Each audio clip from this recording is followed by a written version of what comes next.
حضرت محمد مصطفیٰ صلی اللہ تعالی وسلم کی پہلی شریک حیات یعنی کہ حضرت خدیجۃ الکبریٰ رضی اللہ تعالی عنہ ایک تاجر یا ڈیلر بھی جس کو ہم کہتے ہیں آج کل اپنی زبان میں، ایک تاجر تھی اور وہ اپنے کاروبار میں ایک ماہر کی حیثیت سے کام کرتی تھی، اور اسی طرح متعدد معیارات کے اسلامی یعنی کہ گویا مراد یہ ہے کہ حضرت خدیجۃ الکبریٰ اتنی بڑی تاجر تھی، اب ظاہری بات ہے ان کے پاس پیسہ آتا تھا، پیسہ جاتا تھا، پورا ایک فائنانس کا سسٹم تھا پورا، اور اس کے بعد نہ صرف یہ بلکہ لوگ قرض کے لیے بھی آتے ہوں گے آپ کے پاس، ظاہری بات ہے اتنی بڑی تاجرہ ہیں تو لوگ کیسے ہو سکتا ہے کہ چھوٹے تاجر آ کے آپ سے پھر کام نہ لیتے ہوں، آپ سے آ کے کوئی جو مال وغیرہ جو بھی وہاں پر موجود ہوتا تھا، اون ہوتا تھا، کھال ہوتی تھی، چادر ہوتی تھی یا کوئی بھی ایسا سامان تھا وہ نہ خریدتے ہوں، ایسا ممکن نہیں ہے۔ تو یہ سارا نظام دیکھنے کے لیے ظاہری بات ہے کوئی نہ کوئی سسٹم تو ان کے پاس موجود تھا ہی۔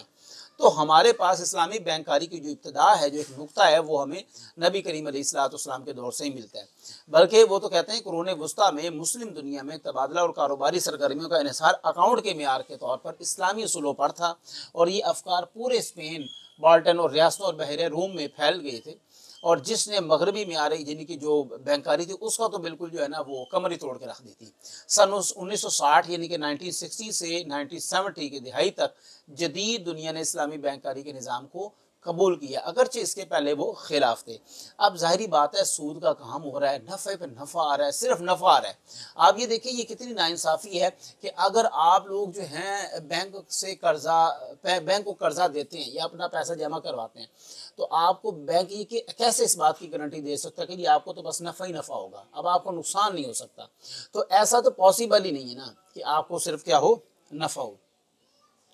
اچھا، اسلامی بینکاری کام کیسے کرتی ہے؟ اب یہاں سے تھوڑا سا آگے ہم اس کے جو اصول ہیں اس کے بیان کرنے سے پہلے یہ بات بتا دیں، یہ ضروری ہے کہ آپ کے جاننے کے لیے قوانین کو سمجھیں۔ اسلامی بینکاری کیسے کام کرتی ہے؟ شرعی علماء کے مابین اتفاق رائے ہے کہ کسی شے کی کریڈٹ قیمت حقیقی طور پر اس کی نقد قیمت سے زیادہ ہو سکتی ہے، اور اسلامی فقہ اکیڈمی آف OIC اور تمام اسلامی بینکوں کی شرعی بورڈز اس فرق کی قانونی حیثیت کو منظور کرتے ہیں، تاہم ایک بار باہمی اتفاق کے بعد قیمت میں کوئی اضافہ یا کمی نہیں ہوتی۔ گویا ایسا نہیں ہوتا، دیکھیں ایک یہ فار ایگزامپل یہ میرے پاس موبائل پڑا ہوا ہے، یہ اس کی قیمت ہے جی مارکیٹ کے اندر 10,000، میں نے جب لیا تھا یہ تھا 15,000 کا، اب یہ ہو گیا مارکیٹ میں 10,000 کا، میں کہتا ہوں کہ میں اس کو دوں گا 16,000 کا، میری چیز ہے۔ اب دو فریقین بیٹھ گئے، ان کے اندر آپس میں ڈیسائیڈ ہو گیا تو بس ٹھیک ہے، میں اس کو وہ مجھے پیمنٹ کر دے، موبائل لے لے۔ لیکن اگر میں کہتا ہوں کہ ٹھیک ہے جی آپ موبائل یہ رکھ لیں، آپ مجھے 16,000 ہی دے دیجیے گا، لیکن اگر آپ فلاں مہینے سے پہلے نہیں دیتے مجھے قیمت اس کی تو آپ کو کم سے کم 20,000 دینا پڑے گا۔ یہ جو پلنٹی ہے نا، یہ اسلامی بینکاری میں نہیں ہے۔ جو ایک چیز دفعہ طے ہو گئی ہے تو پھر اب وہی ہو گئی ہے۔ فار ایگزامپل یہ 16,000 کا طے ہوا تو یہ 16,000 ہی ہوگا، بھلے وہ 2 مہینے بعد ایسے دے یا 3 مہینے بعد، جو بھی اس کی مدت ہے۔ اچھا جی، پریمیم معاوضے کے لیے بغیر نقد حصول کے آخری مقصد کو مد نظر رکھتے ہوئے اسلامی banking value support frame work کا استعمال کرتے ہیں۔ اس کا مطلب یہ ہے کہ اگر کوئی بینک کسی کاروبار میں نقد رقم جمع کراتا ہے تو کاروبار بغیر کسی پریمیم کے ایڈوانس کی ادائیگی کرتا ہے، پھر بھی وہ بینک کو اپنے فوائد میں پیشکش دیتا ہے۔ اگر پیشگی کاروبار پہلے سے طے شدہ ہو جاتا ہے یا کوئی فائدہ نہیں جچتا ہے تو بینک کو بھی کوئی فائدہ نہیں ہوگا۔ جو پروفٹ نہیں ہے تو پھر پروفٹ بھی نہیں ہے۔ اسلامی بینکاری کا بڑا خوبصورت اصول ہے یہ۔ اب اس میں آج کل کیا ہو رہا ہے، میں اس کے اوپر بالکل قطعی بحث نہیں کر رہا، میں ان کے صرف 7 میجر جو اصول ہیں ہم ان کو صرف بیان کر رہے ہیں۔ آج کل تو خیر اس کے اوپر بھی جو ہے نا بڑی چہمگوئیاں ہو رہی ہیں کہ اسلامی بینکاری جو ہو رہی ہے نا وہ سودی نظام کی برعکس ہی ہے، وہ ربا کے اندر ہی آتی ہے، اور اس کے اوپر ہمارا آئندہ لیکچر ہوگا یا پھر اس ویڈیو سے پہلے آپ دیکھ چکے ہوں گے، کچھ ایسے ہی آگے پیچھے وہ ویڈیو آ جائے گی جس میں ہم نے سود، ربا اور قرض کے متعلق بیان کی ہے۔ اچھا، وہ کہتے ہیں کیا اسلامی بینکنگ واقعی اسلامی بینکنگ ہے؟ کہ تو ہاں، وہ کہتے ہیں ہمیں یہ کہنا ضروری ہے کہ اسلامی بینکاری واقعی اسلامی ہے۔ اگر اس پر عمل کیا جا رہا ہے تو یہ اسلامی شریعت کے طے کردہ اصول و ضوابط کے اوپر بنیاد کیا۔ اگر تو جو ہم نے اصول و ضوابط طے کر لیے ہیں کہ جی اس پٹڑی کے اوپر، فریم ورک کے اوپر آپ کا سارا نظام چلے گا، اگر تو اس کے اوپر چل رہا ہے تو ٹھیک ہے، پھر یہ اسلامی بینکنگ ہے۔ لیکن اگر نہیں چل رہا تو وہ کہتے ہیں کسی بھی بینک کو، خاص طور پر جو سو کالڈ اپنے آپ کو اسلامی بینک کرتے ہیں، اگر وہ قوانین شریعہ کو فالو نہیں کر رہے، ان کو یہ کہنا بھی پھر گوارا نہیں ہے کہ وہ کیا کہیں، کسی بھی طرح اپنے آپ کو اسلامی بینکنگ پہ۔ اب جو 7 اصول بیان کر رہے ہیں اس سے پہلے چھوٹی سی یہ 2-4 لائنیں ہیں، آپ اس کو ذرا پڑھ لیں۔ اسلام نے اقدار و اہداف طے کیے ہیں جو انسانی زندگی کے تمام معاشی اور معاشرتی ضروریات کو پورے کرتے ہیں۔ اسلام ایک ایسا مذہب ہے جو نہ صرف بعد کی زندگی کی کامیابی پر مرکوز ہے بلکہ ایک شخص کی زندگی کو کامل طور پر آرگنائز کرتا ہے۔ گویا ایسا نہیں ہے کہ اسلام صرف یہ کہتا ہے کہ جی آپ مرنے کے بعد کی تیاری کرو، بلکہ جو آپ زندگی میں موجود ہیں، آپ اس دنیا میں موجود ہیں، آپ یہاں پر بھی اپنا جو ہے کچھ زندگی گزر بسر کرنے کے لیے محنت کریں، اللہ کو بھی یاد کریں۔ زندگی میں ظاہری بات ہے اللہ نے آپ کو بھیجا ہے، آپ کے بیوی بچے ہیں، ماں باپ ہیں، بہن بھائی ہیں، تو تمام کے معاملات کیسے چلیں گے اگر آپ صرف یہ سڑک پر بیٹھ جائیں جی اللہ ہی مجھے دے گا؟ تو ایسا نہیں ہوتا، اللہ محنت کرنے والوں کو دیتا ہے، سڑکوں پر بیٹھنے والوں کو نہیں دیتا، جس کا مطلب واضح رستہ موجود ہے۔ موجودہ وقت میں بینکاری نظام اسلامی بینکاری کے اصولوں کے منافی ہے۔ وجہ یہ ہے کہ یہاں ہم اسلامی بینکاری و مالیاتی کے صرف بڑے اصول 7 بیان کر رہے ہیں۔ آپ یہ دیکھ لیں جس بینک میں یہ 7 اصول ورکنگ کر رہے ہیں، صرف موجود نہیں ہیں بلکہ اگر وہ ورکنگ کر رہے ہیں، اگر وہ کام کر رہے ہیں تو پھر وہ کیا ہیں، اس کے بالکل عین مطابق ہے۔ تو 7 وہ بڑے جو اصول ہیں اس میں سے سب سے پہلا جو اصول ہے وہ ہے منافع اور نقصان کی تقسیم۔ گویا اب یہ تصویر میں دیکھ سکتے ہیں، میں نے ایک جگہ یہ نوٹ بنائے ہوئے، ڈالرز بنائے ہوئے، اور ایک جگہ یہ 40% والا چیکس ہے اور ایک سائڈ پہ یہ 60% والا ہے۔ اب یہ جناب والا اپنی حیثیت کے مطابق خرچ کر رہا ہے، یہ بندہ اپنی حیثیت کے مطابق خرچ کر رہا ہے، لیکن اگر یہ پیسوں میں کاروبار میں نفع نقصان ہوتا ہے تو دونوں کو ان کی پیمنٹ کے حوالے سے نفع نقصان ہوگا، برابر نہیں ہوگا۔ اگر 1 لاکھ کا نقصان ہوا ہے تو اگر اس کے اوپر 50,000 ڈال دوں گے تو یہ تو پھر ناانصافی ہو جائے گی، اور اگر 50,000 اس پہ ڈالیں گے تو اس کو فرق ہی نہیں پڑے گا۔ لہٰذا اگر اس کی 60% اس کے اندر انفلوئنس ہے، 60% اس کی جو ہے وہ انویسٹمنٹ ہے، تو اس کو 60% کے حوالے سے ہی نقصان ہوگا۔ اگر اس کی 40% ہے، اس کو 40% کے حوالے سے ہوگا۔ اب یہ اس کی تھوڑی سی ڈیٹیل سن لیں کہ یہ اسلامی مالیات یعنی کہ فائنانس کے بہترین اصولوں میں سے ایک اصول ہے، جہاں شراکت دار اپنے کاروبار میں جو حصہ ادا کرتے ہیں، یہ پھر وہی بات آ گئی کہ جو وہ حصہ ادا کریں گے اسی کے اوپر ان کو ڈھس لگے گی، اس کے مطابق اپنے نفع نقصان میں حصہ بھی لیں گے۔ واپسی کی شرح پر اس بات کی کوئی ضمانت نہیں ہوگی کہ مسلمان کسی ساتھی کا کردار ادا کریں گے، نہ ہی کوئی سود خور۔ اچھا، نیکسٹ جو دوسرا اس کا اصول ہے وہ ہے جی مشترکہ رسک۔ اب آپ یہ دیکھیں، یہ میں نے بینک کی تصویر بنائی ہوئی ہے، اس کے آگے یہ ڈالر ہے اور اس کی سرکولیشن ہو رہی ہے۔ اب اگر ہو جاتا ہے جی نقصان یا رسک ایسا آ جاتا ہے تو یہ رسک ایسا نہیں ہوگا کہ کسی ایک بندے کے پاس جس کی 80% لگا لیں جی انویسٹمنٹ ہے، اب آپ اس کے اوپر نہیں ڈالیں گے، یہ بھی ناانصافی ہے، اور نہ ہی آپ جو 10% والے ان کے اوپر ڈالیں گے، یہ بھی ناانصافی ہے۔ تو آپ نے کیا کرنا ہے، آپ نے جو رسک ہے وہ سب میں ڈیوائیڈ ہوگا۔ ڈیوائیڈ کیسے ہوگا؟ اب جس کی 80% ہے فیصد ہے اس میں انفلوئنس اور اس کی جو اس کی حصہ داری ہے تو اس کو 80% کے حوالے سے نقصان ہوگا، رسک ہونا چاہیے، اور جس نے 10% خرچ کیے تو ظاہری بات ہے اس کو 10%۔ اب 10% کو آپ اٹھا کے 50 والا ڈال دیں گے تو یہ تو پھر وہ سود کے مد میں بھی آ جائے گا اور اس کو بیچارہ وہ ویسے ہی فوت ہو جائے گا۔ اب اس کی تھوڑی سی ڈیٹیل سن لیں۔ وہ کہہ رہے ہیں معاشی لین دین میں خطرہ بانٹنے کو اسلامی بینکاری کے ذریعے فروغ دیا جاتا ہے۔ جب 2 یا 2 سے زیادہ جماعتیں اسلامی بینکاری کے اصولوں پر عمل پیرا ہوں گے تو فریقوں میں اس خطرے کا بوجھ بھی تقسیم اور کم ہوگا، یعنی کہ گویا جس نے زیادہ خرچ کیا ہوا ہے تو اس کے اوپر کیا ہوگا، زیادہ خطرہ ہوگا، جس نے کم خرچ کیا ہوگا اس کو کیا ہوگا، کم خطرہ ہوگا۔ تو اس سے ریاست کی معاشی سرگرمی کیا ہوتی ہے جی، بہتر ہوتی ہیں۔ نیکسٹ 3rd نمبر پر جو اصول ہے وہ ہے ربا۔ ربا کے اوپر میں پھر دوبارہ عرض کرتا چلوں، میری ڈیٹیل سے ویڈیو آ رہی ہے ربا کے اوپر اور یا آ چکی ہوگی، وہ دیکھ لیجئے گا کس ترتیب سے وہ شیڈول میں لگتی ہے۔ تو ربا کے اوپر جو ہے میں نے وہ اچھا خاصا ڈیٹیل سے لیکچر دیا ہوا ہے۔ وہ کہتے ہیں کہ یہ دولت کو بغیر کسی خطرہ یا کوشش کے واپسی ملے گا، یہ ملے گی، یہ سب سے بڑا ایک ربا کا جو ہے نا وہ ایک ناسور ہے۔ معاشی سرگرمی کے نتائج سے قطع نظر جس شخص کو قرض ملتا ہے اسے قرض اور ربا کو قرض دہندہ کو واپس کرنا پڑتا ہے۔ اسلامی بینکاری کے اصولوں میں جن امور کا سامنا ہے ان سے فائدہ اٹھانا ناانصافی ہے۔ نیکسٹ آ جاتی جی غرر۔ اب یہ غرر کیا چیز ہے اس کو ذرا آپ سمجھ لیں۔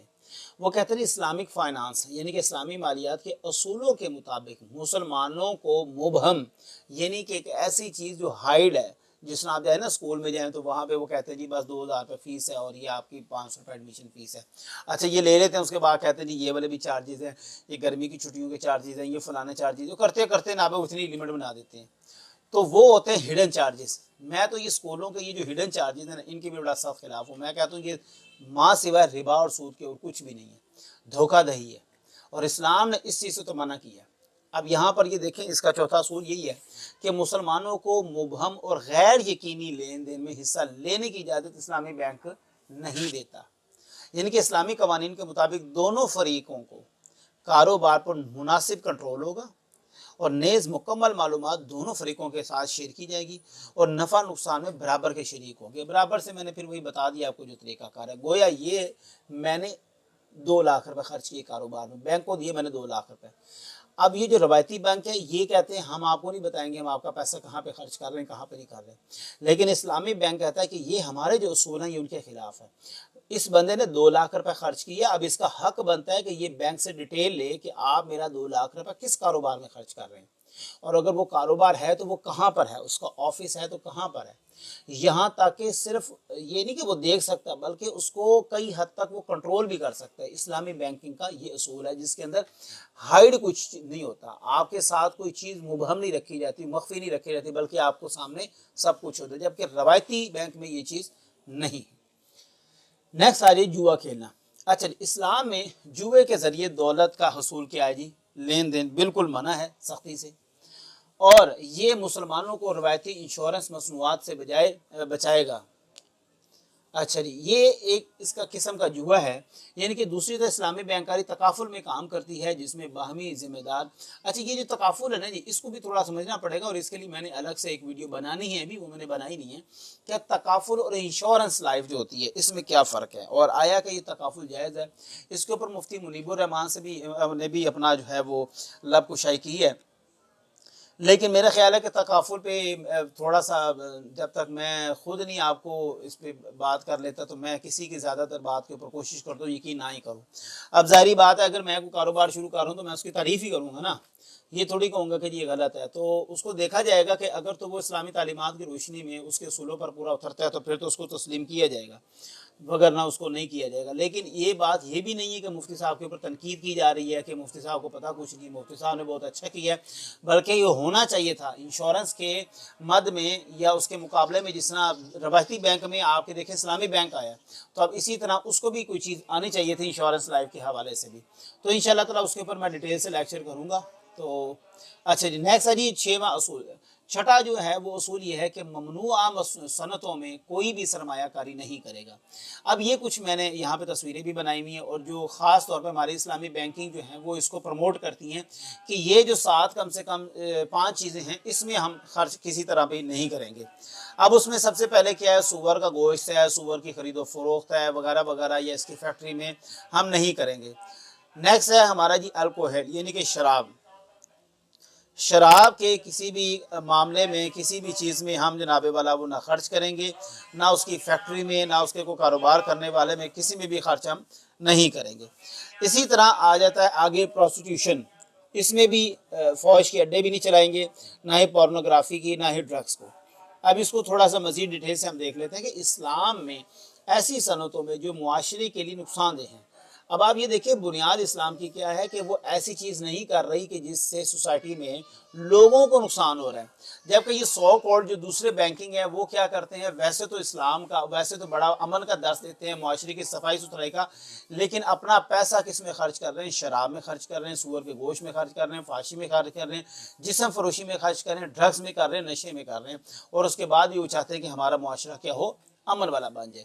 تو کم سے کم اسلامی جو فائنانس ہے اس کے اصولوں کے مطابق آپ کو ایسی صنعتوں میں سرمایہ کاری کرنے کی اجازت ہی نہیں ہے, یہاں تک کہ آپ کو باہمی فنڈز میں بھی حصہ نہیں لے سکتے. گویا کہ اگر کوئی بندہ اس کمپنی میں کام کر رہا ہے یا وہ خرچ کر رہا ہے, آپ اس کو فنڈ دے دیتے ہیں یا اس کو پیسہ دے دیتے ہیں کہ یار میرا بھی تھوڑا سا لگا دو, تو آپ اس طرح بھی نہیں کر سکتے. ڈائریکٹ تو ڈائریکٹ, آپ انڈائریکٹ بھی ایسے معاملات میں ہم دخل نہیں کر سکتے. آخری اصول ہے جی زکوٰۃ کا. اچھا یہ جو اسلامی بینکاری کا بڑا خوبصورت ایک اصول ہے, لیکن میں اس پہ بالکل اتفاق نہیں کرتا, اور لازمی نہیں کہ جو چیز میں بیان کر رہا ہوں تو میں اس کے حق میں ہوتا ہوں تو بیان کر رہا ہوں, بلکہ اکثر اوقات میں اس لیے بھی بیان کر دیتا ہوں لوگ اسے آگاہ ہو جائیں. اسلام کے قوانین میں پراپرٹی ٹیکس بھی شامل ہے جسے زکوٰۃ کہا جاتا ہے, جو دولت کے متوازن تقسیم کی جاتی ہے. اسلامی بینکاری اصولوں کے مطابق رمضان کے مقدس مہینے میں زکوٰۃ کے مناسب مقدار مسلمانوں کے کھاتے میں سے کٹوتی کی جاتی. کیوں کٹوتی کی جاتی ہے؟ یہ آپ کو کس نے اختیار دیا ہے؟ زکوٰۃ انسان کا حق ہے، وہ اللہ کو دے گا، وہ اللہ کو کس طرح دے گا یہ اس کی ذمہ داری ہے. آپ کو کس نے یہ اجازت دی ہے کہ ایک بندے کے بینک سے پڑی رقم سے آپ اس کا پیسہ کاٹ لیں؟ اب کیا پتا وہ پیسہ اس نے مکان کے لیے رکھا ہو، کیا پتا وہ پیسہ اس نے حج عمرے کے لیے رکھا ہو، کیا پتا وہ پیسہ کسی اور کام کے لیے رکھا ہو اس نے. آپ کو یہ اختیار ہی نہیں ہونا چاہیے نا. لیکن ہمارے ہاں یہاں وہ بھلے روایتی بینک ہو بھلے دوسرے ہوں، زکوٰۃ تو وہ ثواب سمجھ کے کاٹتے ہیں نا. اور انہوں نے زکوٰۃ کا پیسہ کہاں دینا ہوتا ہے یہ بھی آپ کو نہیں پتا. یہ بینک ایسے نہیں اوپر آ جاتے. آپ بھی سوچتے ہوں گے نا بھی یہ کہاں سے کماتے ہیں. یہ ایسے ہی کماتے ہیں، 2.5% زکوٰۃ کاٹ لیتے ہیں، پھر اس میں سے مزید حرام پیسوں پہ کاروبار لگاتے ہیں جس میں سود، پھر ساری دنیا سود کے چکر میں بیٹھی ہوئی ہے. اور خاص طور پہ مسلمان جو ہیں وہ تو کچھ زیادہ ہی سود کے پیچھے لگے ہوئے ہیں. اسلامی بینک اس معاشرے ذمہ داری وہ اس معاشرتی ذمہ داری کو فروغ دیتے ہیں اور رقم کو ضرورت مندوں تک بانٹ دیتے ہیں. جھوٹ ہے، کوئی نہیں بانٹتے. اب اس کا تھوڑا سا اصلی کلام دیکھ لیتے ہیں. لہٰذا ہم یہ کہہ سکتے ہیں کہ اسلامی مالیاتی کے اصول ہمیں ایسی صنعت میں سرمایہ کاری کرنے کی رہنمائی کرتے ہیں جو ہمیں ان مالی اور معاشرتی مقاصد کے حصول میں مدد فراہم کرے گی جو اسلام کے ذریعے طے کیے گئے ہیں. اور اسلامی مالیاتی یعنی کہ فائنانس کے اصول معیشت کو کامیاب بنانے کے لیے بنائے گئے ہیں. تو یہ ہمارے پیسے کو غلط راستے پر لگانے کی بجائے ایک اچھے طریقے پر جو ہے وہ لگاتے ہیں. اب اس میں 2-3 سوالات ہیں کہ روایتی بینکاری اور اس کے درمیان فرق کیا ہے. یہ ویسے میں نے بیان تو کر دیا لیکن اس کو تھوڑا سا مزید میں ایلیبوریٹ کر دیتا ہوں کہ روایتی بینکاری نظام اور اسلامی بینکاری کے مابین ایک بنیادی فرق یہ ہے کہ اسلامی بینکاری سود اور قیاس آرائیوں سے منع کرتی ہے. شریعت قیاس آرائی کے یا جوئے کے کسی بھی شکل سے سختی سے منع کرتی ہے. جیسے کہ میسر ہے، کہا جاتا ہے جیسے کہ قرآن پاک میں بھی میسر آیا، انما الخمر والمیسر، یہ جو میسر ہے اس سے بالکل. اور شریعت بھی قرضوں میں سود لینے سے منع کرتی ہے. نیز شراب میں جوئے، سور کا گوشت جیسے قرآن کی ممنوع اشیاء ہیں. یہ تمام وہ چیزیں جو ہم بیان کر چکے ہیں یہ اسلامی بینکاری میں بالکل ممانعت ہے. اس لیے اس میں بس اتنا فرق ہے اور کچھ نہیں ہے. اچھا جی، نیکسٹ کویشچن یہ ہے جی اسلامی بینکاری پیسے کیسے کما سکتا ہے؟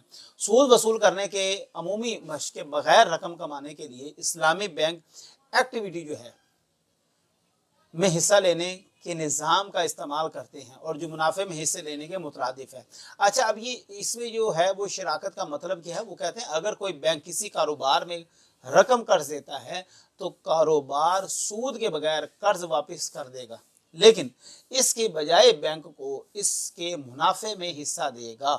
اگر کاروبار میں ڈیفالٹ ہو جاتا ہے، گویا نقصان ہو جاتا ہے، تو بینک پھر اس سے کسی بھی قسم کا فائدے کا مطالبہ نہیں کرے گا. یہ اسلامی بینکاری کا ایک نظام ہے.